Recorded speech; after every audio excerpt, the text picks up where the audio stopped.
अस्सलाम वालेकुम स्टूडेंट्स, क्या हाल है आपके। आज हम first year chemistry chapter number 6 के अंदर इलेक्ट्रॉन अफिनिटी और इलेक्ट्रोनेगेटिविटी को डिस्कस करने जा रहे हैं।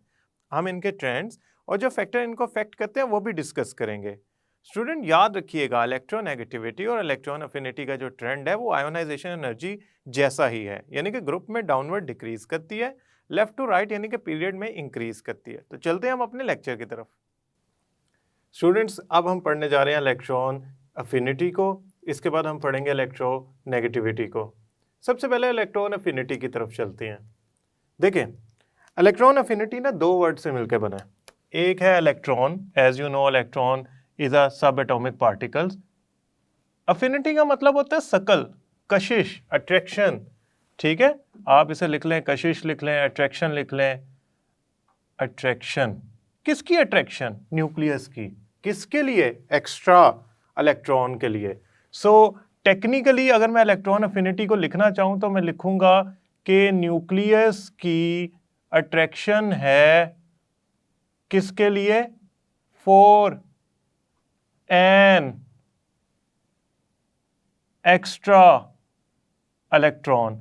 अब पहली बात, डेफिनेशन पढ़ने से पहले ये जरा इस बात को, इलेक्ट्रॉन अफिनिटी को थोड़ा सा हम थोरली समझते हैं। देखें, पीरियोडिक टेबल में हर एलिमेंट के पास वैलेंस शेल में 8 इलेक्ट्रॉन्स नहीं होते। कुछ के पास वैलेंस इलेक्ट्रॉन 1 या 2 कम होते हैं। यानी कि मैं नॉन मेटल्स की अगर बात करूं तो नॉन मेटल्स में फ्लोरीन हो गया, क्लोरीन हो गया, नाइट्रोजन हो गया, ऑक्सीजन हो गया। इनकी कोशिश होती है किसी तरह हम इलेक्ट्रॉन लेकर 8 इलेक्ट्रॉन पूरे कर लें। वो जो इलेक्ट्रॉन लेना चाहती हैं, अट्रैक्ट करना चाहती हैं, उनके लिए हम इलेक्ट्रॉन अफिनिटी की टर्म को स्टडी करने जा रहे हैं। सो टेक्निकली नॉन मैटर जब इलेक्ट्रॉन गेन करती हैं तो उस दौरान एनर्जी रिलीज या एब्जॉर्ब होती है। वो एनर्जी चेंजेस जो इलेक्ट्रॉन, इनकमिंग इलेक्ट्रॉन जो ऐड हो रहा है एटम के अंदर, इस दौरान जो एनर्जी चेंजेस होंगी हम उनको इलेक्ट्रॉन अफिनिटी कहते हैं। याद रखिएगा, ये एनर्जी चेंज जितना बड़ा होगा, यानी कि जितनी ज़्यादा एनर्जी रिलीज होगी, उतना स्ट्रॉन्गर न्यूक्लियस की अट्रैक्शन होगी for incoming electron, extra electron के लिए। इसको समझने के लिए सबसे पहले डेफिनेशन का थॉरली जायजा लेते हैं और देन फिर हम उस पर कुछ एग्जाम्पल पढ़ेंगे और एक शॉर्ट क्वेश्चन करेंगे। सबसे पहले electron affinity amount of energy है, यानी कि ये एक एनर्जी चेंज है जो कब आता है? जब एक इलेक्ट्रॉन ऐड किया जाए किसके अंदर? गैसियस एटम के अंदर। ओके, गैसियस एटम का, आइसोलेटेड गैसियस एटम का मतलब ये है कि वो एटम जो है उसने अभी किसी के साथ, उसका इन्फ्लुएंस नहीं है, अभी वो किसी के साथ बॉन्डेड नहीं है, आप उसमें आइसोलेटेड है, आप उसमें इलेक्ट्रॉन अगर ऐड करते हैं तो इस दौरान जो एनर्जी चेंज आता है वो इलेक्ट्रॉन अफिनिटी कहलाता है। जनरली जो फर्स्ट इलेक्ट्रॉन अफिनिटी है, यानी कि पहला इलेक्ट्रॉन ऐड करने के दौरान जो एनर्जी चेंज होता है वो एनर्जी रिलीज होती है। यानी कि अगर आप किसी नॉन मेटल के अंदर एक इलेक्ट्रॉन ऐड करना चाहते हैं तो वो एनर्जी रिलीज कहलाएगी, वो एनर्जी रिलीज होगी। लेकिन अगर आप दूसरा इलेक्ट्रॉन उसमें ऐड करना चाहते हैं, तीसरा इलेक्ट्रॉन ऐड करना चाहते हैं, चौथा इलेक्ट्रॉन ऐड करना चाहते हैं, इन दैट सिनेरियो वो एनर्जी एब्जॉर्ब होगी। सो इसका मतलब है आप इलेक्ट्रॉन अगर ऐड करते हैं एटम के अंदर नॉन मेटल के, ताकि वो क्या कर ले, मेटल्स की ना इलेक्ट्रॉन अफिनिटी बहुत लो होती है क्योंकि उनकी कोशिश होती है हम इलेक्ट्रॉन गेन करने के बजाय लूज कर दें।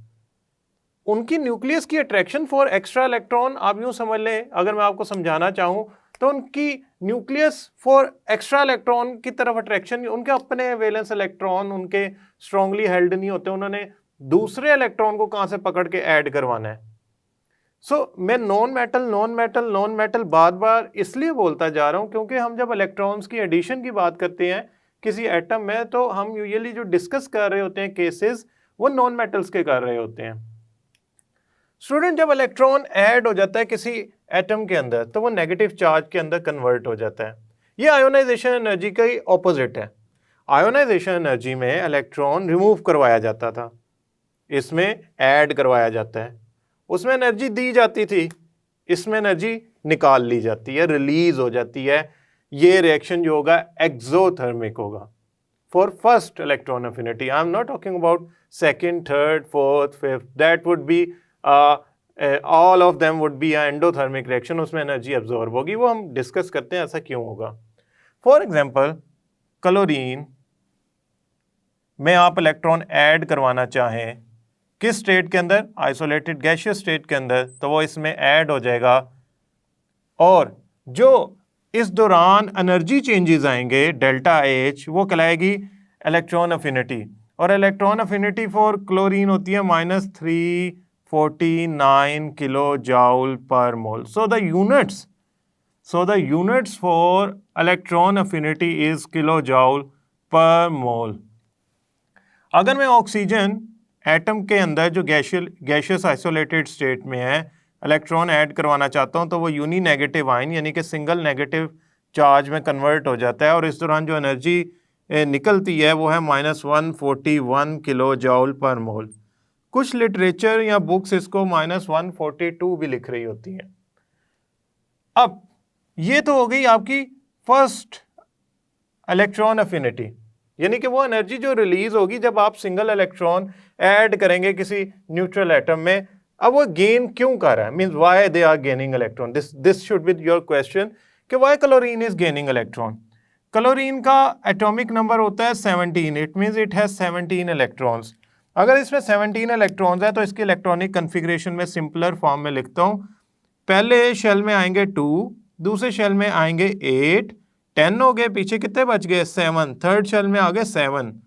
अब आप कहेंगे sir it can attain the electronic configuration of nearest noble gas by attaining 8 electron in its valence shell. ये 8 इलेक्ट्रॉन अपने वैलेंस शेल में अगर कर लेती है तो ये अपने साथ वाली नोबल गैस की इलेक्ट्रॉनिक कन्फिग्रेशन अटेन कर सकती है। 8 इलेक्ट्रॉन 7 से कैसे किए जा सकते हैं, आप इसमें एक इलेक्ट्रॉन की एडिशन कर दें।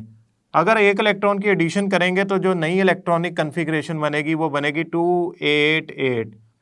It means this chlorine atom wants to gain electron to get octet rule completed to make sure कि उसकी इलेक्ट्रॉनिक कन्फिग्रेशन नोबल गैस वाली हो गई है जो उस पीरियड में अवेलेबल है। आर्गोन 18 होती है, ये वो वाली है। अच्छा खैर, ऑक्सीजन की बात करते हैं। ऑक्सीजन जो होगी उसका एटॉमिक नंबर होता है 8। अगर मैं उसकी इलेक्ट्रॉनिक कन्फिग्रेशन लिखूं तो आएगी 2, okay, remaining are 6। Now you can understand that it needs to gain 2 electron.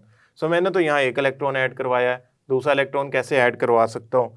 देखें अभी मैं कह रहा हूँ कि इसको अपने आउटर मोस्ट शेल में 8 इलेक्ट्रॉन पूरे करने हैं, यानी कि अगर ये 2 इलेक्ट्रॉन, इसने एक इलेक्ट्रॉन को ऐड किया है, इसने 2 इलेक्ट्रॉन्स को ऐड करना है। Do not confuse +1 sign with any charge, it means the addition of 1 electron. So अगर मैं यहाँ पे इसके ऊपर ऐड लिख दूँ तो that will help you to assume कि भाई हमने ऐड कर रहे हैं इलेक्ट्रॉन, तो ये जो नई इलेक्ट्रॉनिक कन्फिग्रेशन हो जाएगी वो हो जाएगी 2-8।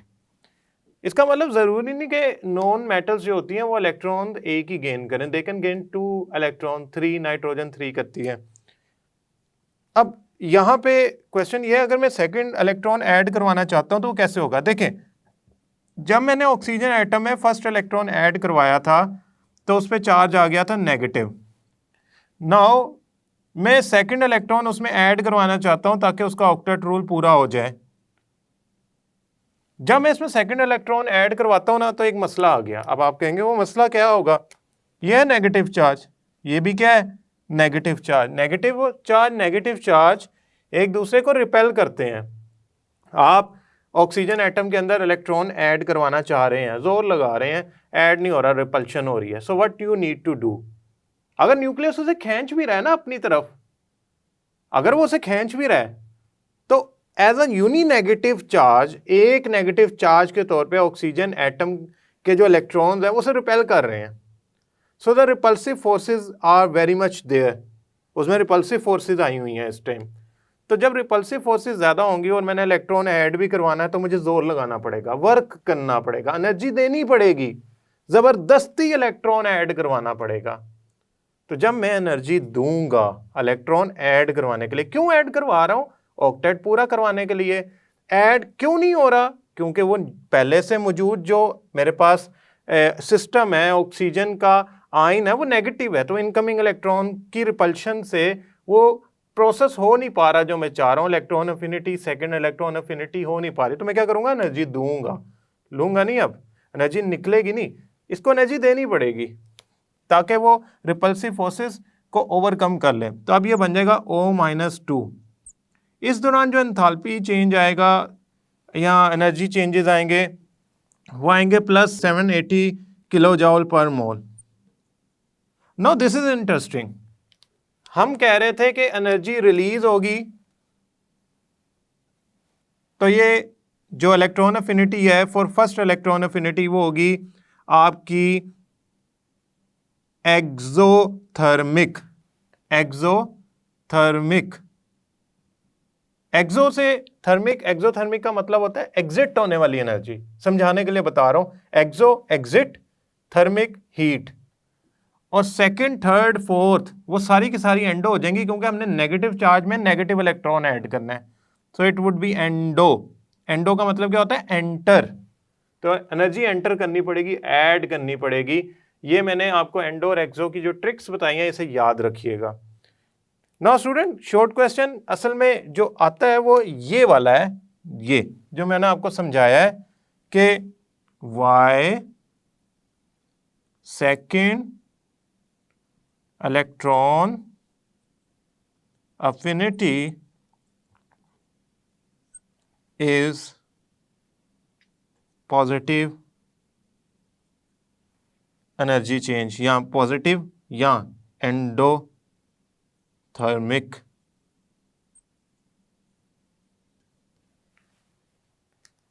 ये एक शॉर्ट क्वेश्चन आता है, वो उसकी वजह ये है कि आप इलेक्ट्रॉन को एक सेम यूनी नेगेटिव चार्ज में ऐड कर रहे हैं, so it will need some energy to overcome those repulsive forces generated due to the same charges. Now there is another question. The value of electron affinity indicates the attraction for extra electron for nucleus. For example, -349, मैं क्या कहना चाह रहा हूं, मैं ये कहना चाह रहा हूं कि अगर आपकी इलेक्ट्रॉन अफिनिटी की वैल्यू ज्यादा होगी तो एक्स्ट्रा इलेक्ट्रॉन के लिए न्यूक्लियस की अट्रैक्शन भी ज्यादा होगी, so directly proportional to attraction of nucleus for extra electron. You need to understand this concept. Metals में ये वैल्यू बहुत छोटी होती है because they do not want to add electron, उनकी अट्रैक्शन ही नहीं है न्यूक्लियस की for extra electron. Non metals में ये वैल्यू बड़ी होती है, उसकी वजह क्या है कि they need extra electron to complete their octet. So यहां मैं लिखता हूं metals electron affinity is very low, non metals electron affinity is very high as compared to each other। तो ये बात याद रखनी है आपने। इसका मतलब ये हो गया कि मेटल्स की नए इलेक्ट्रॉन के लिए जो अट्रैक्शन है दैट इज कंसिडरेबली लो, तो वो करना ही नहीं चाहता, उसे अपने इलेक्ट्रॉन ने संभाले जा रहे हैं, उसने दूसरे इलेक्ट्रॉन क्या कैच करने हैं। तो अब हम इसकी तरफ एक और कॉन्सेप्ट हमने डिस्कस करना है कि इसमें जो ट्रेंड्स हैं वो क्या होते हैं, मींस इलेक्ट्रॉन अफिनिटी के ट्रेंड्स क्या होते हैं। स्टूडेंट एज यूजुअल जब भी हम ट्रेंड डिस्कस करते हैं तो वो ट्रेंड कुछ फैक्टर्स पे वजह से जनरेट होता है, तो उन ट्रेंड्स के अंदर हमने वो फैक्टर्स भी पढ़ने हैं जिसपे ये इलेक्ट्रॉन अफिनिटी डिपेंड करती है। इलेक्ट्रॉन अफिनिटी पे जो पहली बात है, जो फैक्टर्स उसको इफेक्ट करते हैं वो कौन कौन से हैं, वो सारे वही फैक्टर्स हैं जो आयोनाइजेशन एनर्जी के लिए हमने पढ़े थे। हमने क्या क्या फैक्टर्स पढ़े थे, हमने पढ़ा था nuclear charge, effective nuclear charge, most accurately अगर मैं कहूँ nuclear charge. The second one is actually size of atom, the third one is actually nature of orbit, orbital, nature of orbital, the last one is shielding effect.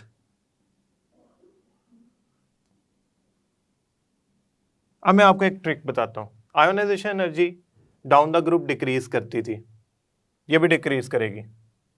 Ionisation energy left से right increase करती थी, ये भी increase करेगी। Students, अब हम क्या करते हैं, हम इन फैक्टर्स को कंपेयर करते हैं with electron affinity.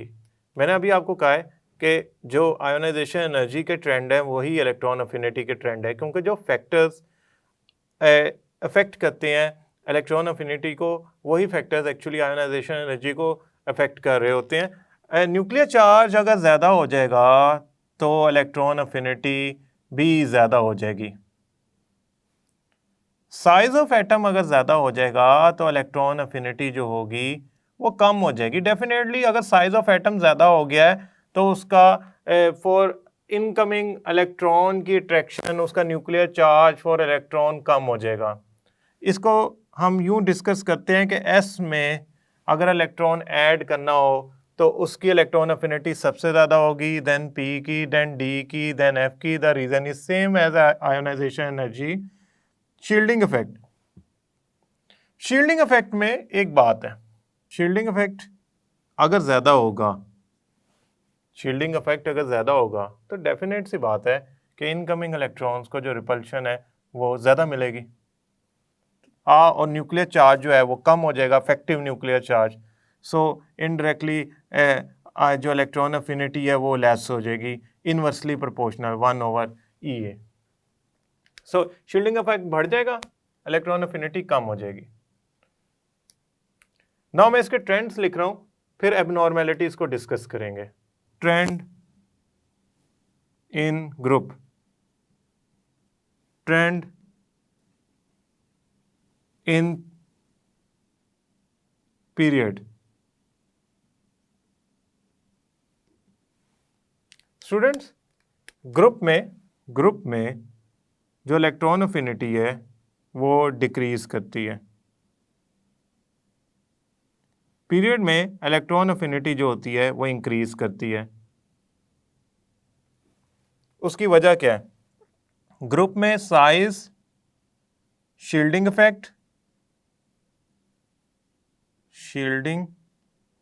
Effect increase करता है, और nuclear charge, effective nuclear charge, I should write effective nuclear charge decrease करता है। इस वजह से ओवरऑल इसमें कम होती है। जो इलेक्ट्रॉन अफिनिटी है वो इंक्रीज करती है along the period due to the two reason. Size decrease कर रहा होता है, शील्डिंग इफेक्ट ऑलमोस्ट कांस्टेंट रहता है, effective nuclear charge, effective nuclear charge increase कर रहा होता है। So due to these two reasons ये अलोंग द पीरियड इंक्रीज कर रही होती है। चूंकि ये यूजुअली शॉर्ट क्वेश्चन आता है और इसके trend very similar to ionization energy है, मैंने फिर भी कोशिश की है कि मैं सारे फैक्टर्स को समझा सकूं। स्टूडेंट, दो बातें याद रखिएगा, इसमें एबनॉर्मेलिटीज हैं। जरूरी नहीं कि ये बड़ा जबरदस्त ट्रेंड नहीं है, आयोनाइजेशन एनर्जी में भी तो एबनॉर्मेलिटीज थी, इसमें भी एबनॉर्मेलिटीज हैं। वो एबनॉर्मेलिटीज क्या हैं?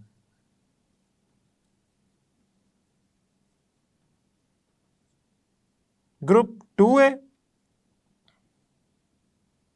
5A और 7A में कुछ एबनॉर्मेलिटीज हैं। इनकी तो इलेक्ट्रॉन अफिनिटी बहुत कम होती है। देखिए, इसमें एक ऐसी एबनॉर्मेलिटी है जो हमारी बड़ी कॉमन सी बात समझी जाती है। फ्लोरीन जो है ना, वो एक पेकुलियर बिहेवियर शो करने वाला एलिमेंट है। उससे जो जो उम्मीद लगाएंगे वो उस पर पूरा नहीं उतरता। मतलब हमें सोच थी कि शायद वो छोटा एटम है, फ्लोरीन से बॉन्ड बनाएगा तो वो स्ट्रॉन्ग बनेगा, वो वीक बनता है। फ्लोरीन में इलेक्ट्रॉन अगर मैंने ऐड करना है तो वो बहुत ज़बरदस्त अट्रैक्शन से उसको खींच के ऐड करवाएगा, यानी कि ज़्यादा इलेक्ट्रॉन अफिनिटी उसकी वैल्यू होगी नेगेटिव में रिलीज होने में, लेकिन वो कम होती है क्लोरीन से। तो फॉर एग्जांपल फ्लोरीन की जो होती है वो लेसर होती है क्लोरीन से इलेक्ट्रॉन अफिनिटी। उसकी वजह क्या होती है? फ्लोरीन एक छोटे साइज का एटम है, उसके छोटे साइज के अंदर चार्ज डेंसिटी बहुत ज़्यादा है, इलेक्ट्रॉन बहुत ज़्यादा इकट्ठे हुए हैं। तो जब बहुत ज़्यादा इलेक्ट्रॉन इकट्ठे हुए हैं तो आपने जो इलेक्ट्रॉन ऐड करना होता है वो तो खाली जगह या पार्शली फिल्ड ऑर्बिट के अंदर या ऑर्बिटल के अंदर ऐड करना होता है। आउटर मोस्ट शेल 7 इलेक्ट्रॉन्स का है, लेकिन वो 7 इलेक्ट्रॉन बहुत छोटे जगह पे मौजूद हैं, तो क्राउडेड है, उसमें आप इलेक्ट्रॉन ऐड करते हैं तो फोर्सेज ऑफ अट्रैक्शन उसे ऐड तो करवाना चाहती हैं, लेकिन वो इलेक्ट्रॉन्स उसको रिपेल भी करते हैं, जिसकी वजह से इलेक्ट्रॉन एफिनिटी की वैल्यू जो बहुत ज़्यादा आनी चाहिए वो आ नहीं पाती due to small size and kind of crowded shell. छोटी जगह पे ज़्यादा सारे इलेक्ट्रॉन इकट्ठे हुए होते हैं। आई होप स्टूडेंट ये आप कर लेंगे। स्टूडेंट्स अब हम करने जा रहे हैं इलेक्ट्रोनेगेटिविटी। इलेक्ट्रोनेगेटिविटी पढ़ने से पहले एक चीज़ देखें, ये रोप है, ठीक है। मैं असल में बात करने जा रहा हूं टग ऑफ वॉर की, रस्साकशी, जिसमें दो टीम्स रस्सा खींचती हैं। जो ताकतवर टीम होती है ना, जो ताकतवर टीम होती है, अगर फॉर एग्जांपल मैं कहूं कि इस रस्साकशी का ये वाला जो पॉइंट है ना, ये वाला पॉइंट, ये मिड पॉइंट है, यहाँ पे फ्लैग लटका हुआ है, कोई कपड़ा बांधा हुआ है मिड पॉइंट शो करने के लिए, और इस साइड पे हमारे पास है टीम बी। ये दो टीम्स हैं, ए और बी।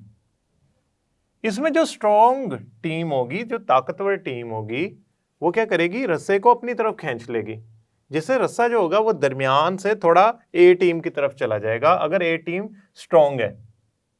यानी कि ए और बी में से एक टीम क्या करेगी, रस्से को अपनी तरफ खींच लेगी। ये वाली जो वैल्यू है, यानी कि ये रोप है, ये इस तरह नहीं रहेगी, ये क्या होगा, ये इस तरह हो जाएगी कि जो ए टीम है रोप उसके करीब चली जाएगी।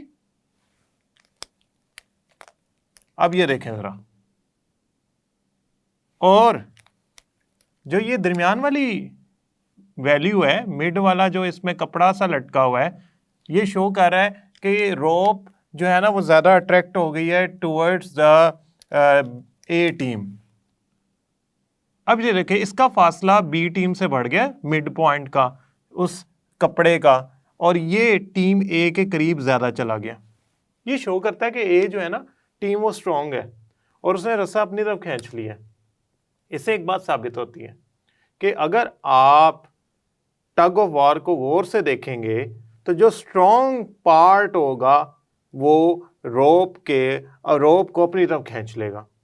तो इसका मतलब अगर स्ट्रेंथ का डिफरेंस हो तो वो रोप मिड में, उसका सेंटर पॉइंट मिड में नहीं रहेगा। सेम इसी तरह एटम्स के साथ होता है। एटम्स शेयर पेयर यानी कि बॉन्ड बनाते हैं, इलेक्ट्रॉन का शेयर्ड पेयर बनाते हैं, बॉन्ड बनाते हैं। वो बॉन्ड दरमियान में तब तक रहता है जब तक दोनों टीम्स यानी कि एटम ए एटम बी जिन्होंने बॉन्ड बनाया वो सेम स्ट्रेंथ के हों, सेम इलेक्ट्रोनेगेटिविटी के हों। अगर उनमें से एक की इलेक्ट्रोनेगेटिविटी ज़्यादा होगी तो वो शेयर्ड पेयर को अपनी तरफ खींच लेगा, जिससे उस पर नेगेटिव चार्ज आ जाएगा, पार्शियल नेगेटिव, और जिससे दूर गया उस पर पार्शियल पॉजिटिव चार्ज आ जाएगा। ये एबिलिटी शेयर्ड पेयर को खींचने की अपनी तरफ इलेक्ट्रोनेगेटिविटी कहलाती है। सो हम इसका डेफिनेशन पढ़ते हैं पहले इसकी। एबिलिटी ऑफ एन एटम, ये क्या है, एबिलिटी है किसकी, एटम की, to attract shared pair of electron. For example मैं हाइड्रोजन को क्लोरीन से अटैच करता हूं, बॉन्ड बनाता हूं। हाइड्रोजन ने अपना एक इलेक्ट्रॉन क्लोरीन के इलेक्ट्रॉन के साथ शेयर किया, तो ये जो बॉन्ड बना है ना, बॉन्ड, इसमें दो इलेक्ट्रॉन्स शेयर हुए हैं, एक की तरफ से दूसरा दूसरी की तरफ से, तो इसे कहेंगे shared pair.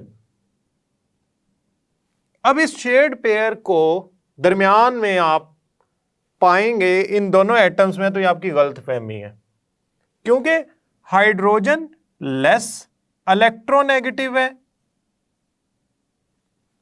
Chlorine more electronegative है एज कंपेयर टू हाइड्रोजन। तो वो करेंगे क्या, ये जो शेयर्ड पेयर ऑफ इलेक्ट्रॉन है ये क्लोरीन के थोड़ा सा करीब चला जाएगा, हाइड्रोजन से थोड़ा सा दूर चला जाएगा, यानी कि ये जो पेयर है इसको खींच लिया क्लोरीन ने, उसकी वजह इसकी electronegativity as compare to hydrogen ज्यादा होती है।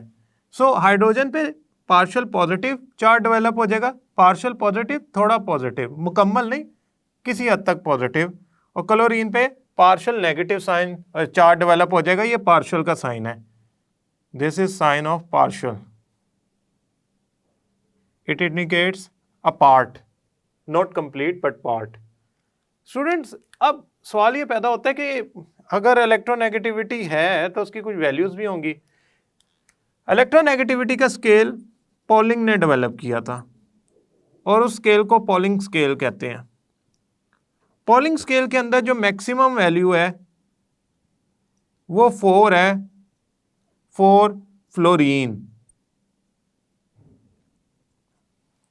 और जो लीस्ट वैल्यू है जो हमारी बुक में लिटरेचर के अंदर लिखी हुई है लीस्ट वैल्यू, वो सीजियम और फ्रांसियम के लिए लिखी हुई है। चूंकि फ्रांसियम जो है that is actually radio active element, लिहाजा मैं सीजियम की अगर लिखूं तो 0.7 पे है।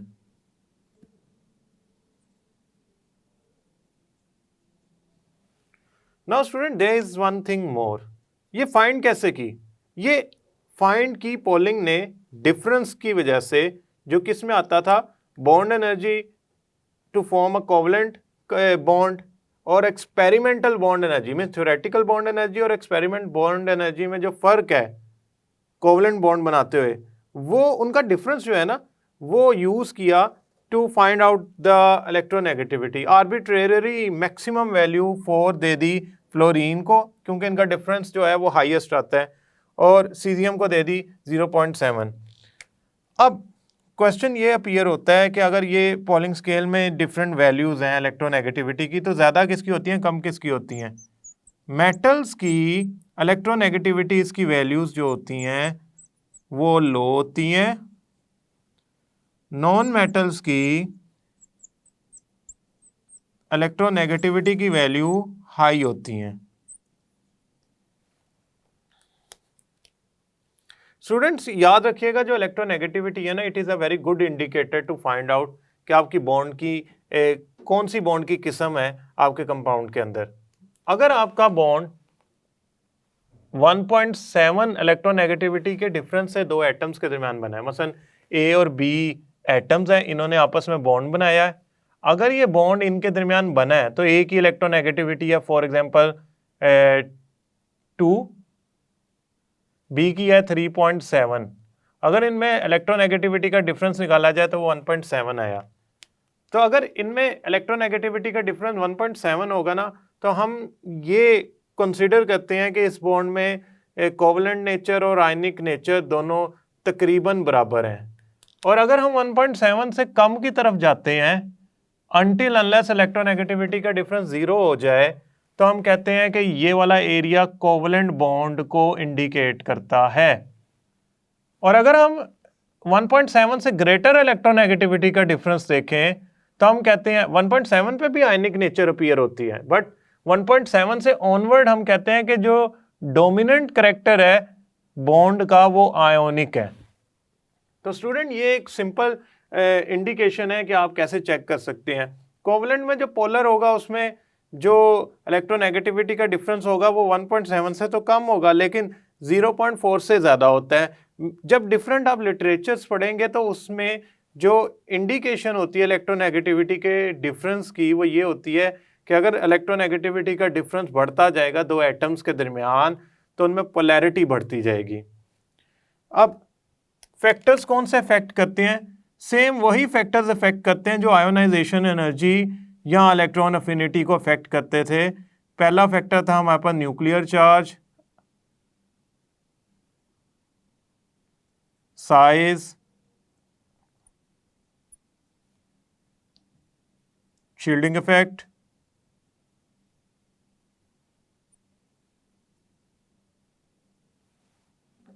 अच्छा अब इन तीनों फैक्टर्स को ना मैं वन बाय वन बताता हूं। न्यूक्लियर चार्ज बढ़ जाएगा ना तो इलेक्ट्रोनेगेटिविटी भी बढ़ जाएगी। Because the nuclear will become a stronger, तो वो पुल कर लेगा। साइज ग्रेटर हो जाएगा तो इलेक्ट्रोनेगेटिविटी कम हो जाएगी। द रीजन इज उसे अपने इलेक्ट्रॉन नहीं संभाले जाएंगे, उसने दूसरे के क्या खींचने हैं।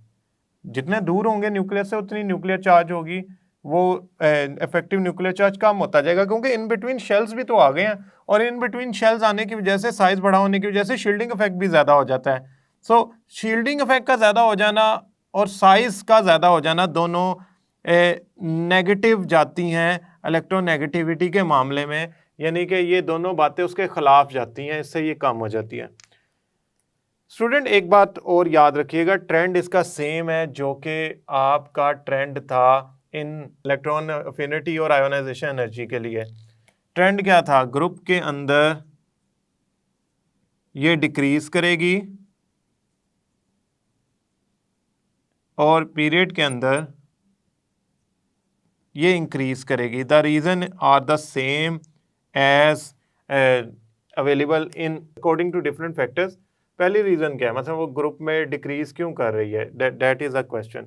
ग्रुप में डिक्रीज इसलिए कर रही है क्योंकि साइज बड़ा हो रहा है down the group, shielding effect ज्यादा हो रहा है डाउन द ग्रुप। ये दोनों इलेक्ट्रोनेगेटिविटी को कम कर देंगी, ये दोनों ज्यादा हो रहे हैं फैक्टर्स, लिहाजा इसके अंदर यानी कि डिक्रीज हो जाएगी इलेक्ट्रोनेगेटिविटी की वैल्यू ग्रुप के अंदर। पीरियड के अंदर न्यूक्लियर चार्ज बढ़ रहा है, साइज कम हो रहा है, तो ये तो इसकी फेवर में जा रही है इलेक्ट्रोनेगेटिव की वैल्यूज के, तो उससे जो ओवरऑल चेंज है वो पॉजिटिव आएगा, यानी कि इलेक्ट्रोनेगेटिविटी बढ़ जाएगी। यही वजह है कि अगर मैं लिथियम से फ्लोरीन की तरफ जाऊं तो इलेक्ट्रोनेगेटिविटीज़ की वैल्यू जो होती है वो इंक्रीज करती हैं। स्टूडेंट्स ये कुछ इलेक्ट्रोनेगेटिविटीज़ की वैल्यू है पीरियड नंबर 2 की, आप देख सकते हैं जब फ्लोरीन तक बात पहुंचती है तो 4 हो जाती है। और अगर मैं लिथियम से नीचे जाऊं ग्रुप की तरफ, यानी कि मैं सीजियम और फ्रांशियम की बात करूं, तो उसमें इलेक्ट्रोनेगेटिविटी 0.7 अपीयर होती है। तो डाउन द ग्रुप वैल्यूज आप देख सकते हैं कम हो रही हैं, अलोंग द पीरियड जो वैल्यूज हैं वो इंक्रीज हो रही हैं। Now students, we are going to solve some MCQs which are related to ionization energy, electronegativity and the ionic character that is related to the electronegativity difference. सबसे पहला MCQ, which of the following element will have the least value of ionization energy? Student दो बातें आप याद रखिएगा, अगर मैं ionisation energy की बात करता हूँ ना, तो आयोनाइजेशन एनर्जी का मतलब होता है आउटर मोस्ट शेल में से, आउटर मोस्ट शेल में से इलेक्ट्रॉन निकाल देना, रिमूव कर देना। अब एक है एटम इस साइज का और एक एटम है इस साइज का, एक इलेक्ट्रॉन ये है, एक इलेक्ट्रॉन ये है, और दरमियान में इनके न्यूक्लियस एग्जिस्ट करता है दोनों एटम्स के। आपके ख्याल में अगर मैं इलेक्ट्रॉन निकालना चाहता हूं फ्रॉम ए एटम और फ्रॉम बी एटम, तो क्या सेम एनर्जी डिमांड होगी? नो। ए की एनर्जी डिमांड कम होगी to remove that electron, B की एनर्जी डिमांड ज्यादा होगी टू रिमूव दैट इलेक्ट्रॉन। वजह, ए में इलेक्ट्रॉन यानी कि नेगेटिव चार्ज न्यूक्लियस से दूर है। जब वो न्यूक्लियस से दूर है तो उसका जो फोर्स ऑफ अट्रैक्शन है ना इलेक्ट्रॉन तक, एक तो वो कम है, दूसरी उसके दरमियान में बहुत सारे इलेक्ट्रॉन्स होंगे। बी चूंकि न्यूक्लियस के करीब इलेक्ट्रॉन, लिहाजा मोर फोर्स ऑफ अट्रैक्शन वो फेस कर रहा होगा। Student, it is easier to remove electron from A rather than B. So जितना साइज इंक्रीज करता जाएगा उतना इलेक्ट्रॉन निकालना आसान होता जाएगा। फॉर एग्जांपल ए के नीचे मैं ये बना देता हूँ सी, सी के नीचे बना देता हूँ डी। अब आप कहेंगे ये डाउनवर्ड क्यों बना रहा हूँ? असल में किसी ग्रुप में अगर मैं डाउनवर्ड जाता हूँ, for example lithium, sodium, potassium, sodium, potassium, तो जैसे जैसे मैं डाउनवर्ड जाता हूँ, आप समझ लें ए का मतलब है लिथियम, सी का मतलब है सोडियम, डी का मतलब है पोटाशियम, रुबीडियम, सीजियम, जैसे जैसे मैं डाउनवर्ड जाता जाऊंगा ग्रुप में साइज इंक्रीज करता जाएगा, तो अल्टीमेटली सीजियम का साइज सबसे बड़ा होगा और उसका इलेक्ट्रॉन निकालना सबसे आसान होगा। दूसरी बात यह है कि जिसकी least value of ionization energy हो उसकी हाईएस्ट रिएक्टिविटी होती है।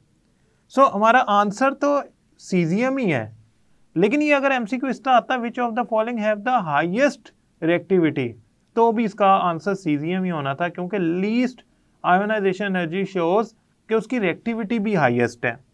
तो आपने ये बात याद रखनी है कि आयोनाइजेशन एनर्जी साइज से आइडेंटिफाई या एक्सपेक्टेड वैल्यू फाइंड की जा सकती है इन अ ग्रुप में जो लोवेस्ट होगी वो सबसे नीचे वाले एलिमेंट की होगी। According to Pauling scale which of the following has the highest electronegativity, जैसे ही आपके जहन में हाईएस्ट इलेक्ट्रोनेगेटिविटी की बात आए तो स्टूडेंट आपके जहन में एक ही एलिमेंट आना चाहिए, पूरे पीरियोडिक टेबल में एक element, that should be fluorine. Fluorine has the highest electronegativity, approximately 4.00. Although इसकी वैल्यू 3.98 के करीब होती है, लेकिन हमारा लिटरेचर या बुक जो है वो उसको अप्रॉक्सीमेट कर लेता है 4 के बराबर। सो हमने ये बात याद रखनी है कि पॉलिंग स्केल के मुताबिक जो इलेक्ट्रोनेगेटिविटी की वैल्यू है वो फॉर फ्लोरीन हाईएस्ट है। Next MCQ, which of the following bond, ऐसा करता हूँ मैं बाकी रिमूव कर देता हूँ ताकि ये क्लियर हो जाए।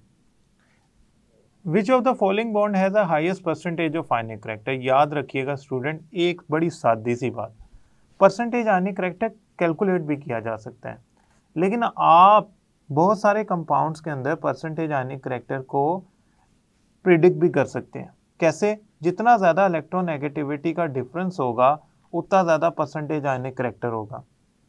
अगर आप ऑप्शन नंबर डी को गौर से देखें तो सीजियम हैज लोवेस्ट